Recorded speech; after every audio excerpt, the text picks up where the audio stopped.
Lidhja Demokratike e Kosovës dhe Lëvizja Vetëvendosje do të kenë shumë pengesa për të bashkuar në koalicion pasdjetor, për arsyen se nënkryetari i LDK-s Lutfi Aziri ka kërkuar postën e kryeministrit për LDK-n. Ish deputetja e Vetëvendosjes Shqipe Pantina ja ka kujtuar Hazirit se për një qeveri stabile kryeministri duhet të jetë nga partia që ka më shumë deputet. Ajo ka pranuar që ka programe të ndryshme ndërmjet këtyre dy subjekteve, por ka thënë për Tribuna Channel se palët duhet të ulen në bisedime. Unë mendoj se ne me LDK-n duhet të flasim fillimisht për ta larguar klanin Pronton nga qeverisja një herë e mirë dhe të pajtohemi për programin qeverisës dhe mandej të diskutojmë se kush janë njerëzit më të mirë që do të mund ta zbatonin këtë program.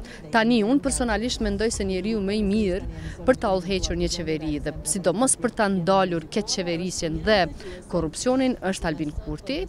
Ndërkaq Pantina u shpreh e habitur me deklaratën e Azirit për njojë të rrugovizmit nga Lëvizja Vetëvendosje për arsyen se brenda subjektit të saj ka ish figura të LDK-s. Para nuk e di çfarë ka nënkuptuar zotri Aziri me frymën rrugoviane.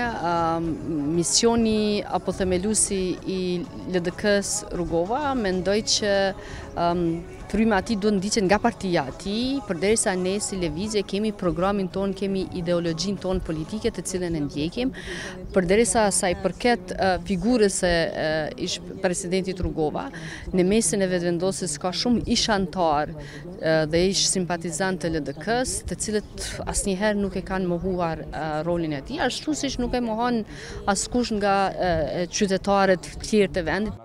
Ndërkaq Lutfi Aziri ka deklaruar në emisionin politik në Tribuna Channel se LDK nuk mund të bashkëpunojë me një parti që se njeh rrugovizmin. Edhe dy që mund të janë diskutueshme, që në tavolinë duhet më diskutu, ka të bëjë me nominimin për kryeministër, që LDK-ja natyrisht nuk ka heq asnjëherë dorë. Para e dyta, roli i themeluesit të shtetit dhe roli historik i Ibrahim Rrugovës. Është vetëm organizatë politike që nuk e ka njoftë ende. Tashmë kryetari i Vetëvendosjes Visar Ymeri i ka bërë ftesë publike LDK-s që të ulen në bisedime për të formuar qeverinë e re. Ndërkaq, një bashkëpunim të mundshëm me Vetëvendosjen e ka përkrahur edhe nënkryetari i AKR-s Korap Sediu.